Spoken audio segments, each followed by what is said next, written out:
Obviously, COP26 wrapped this week, and I have a lot of thoughts about COP26, but there's a commitment to maybe do something in the future, commitment to stay 1.8 degrees Celsius, only warm the planet by 1.8 degrees Celsius, which is good. That is, if everyone makes good on their promises, of course, which it's pretty much, again, like a Scouts honor type situation.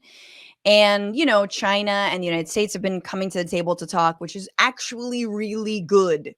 It is good to discuss climate change and how to stop it. So there's some silver linings.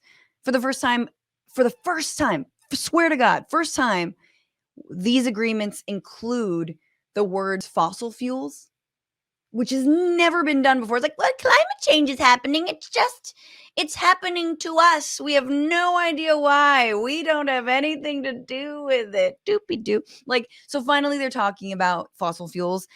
India apparently lobbied for the language in the agreement around coal to be changed from scale phase out to phase down. So they'll phase down. It doesn't matter because, again, there's no accountability to do any of it, except for, the future of the planet. So let's hope, we can just sort of say prayers and stuff. But I'm bitching about the fact that in the same week that Joe Biden, heralded this moment, this agreement in Glasgow, that he simultaneously is now about to lease 80 million acres of the Gulf of Mexico for oil and gas permits. 80 million acres in the Gulf of Mexico the day after. Now, I read this and I was like, this is insane. What are you talking about? The hypocrisy is so fucking overwhelming. There's no way. And lo and behold, actually, he had put a hold on that sale. He didn't want to sell. These are federal waters. Didn't want to sell it. And the government was essentially sued, along with oil companies and a few states, sued to say, no, you should put this up for sale.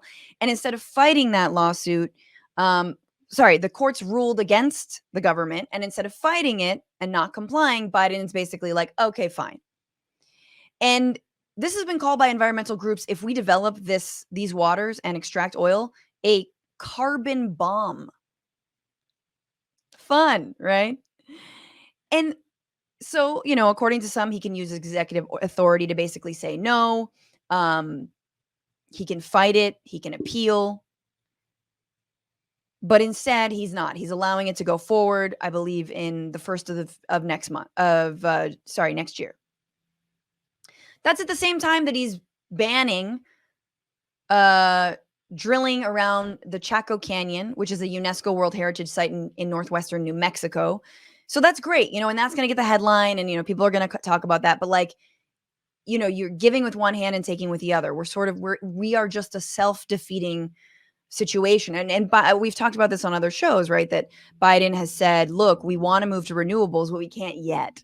We can't wean ourselves. We're not ready to go cold turkey. We're not ready. We're going to go to the meetings, but we're not going to commit to not be an addict anymore.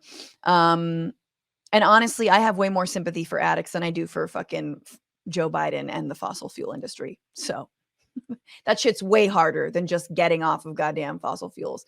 What's going on, Frantifa? If you haven't already, subscribe to this channel right now. Hit that button. And also, you can become a patron and support the show every single week. Get access to bonus episodes and exclusive merchandise. Patreon.com/bitchuation room.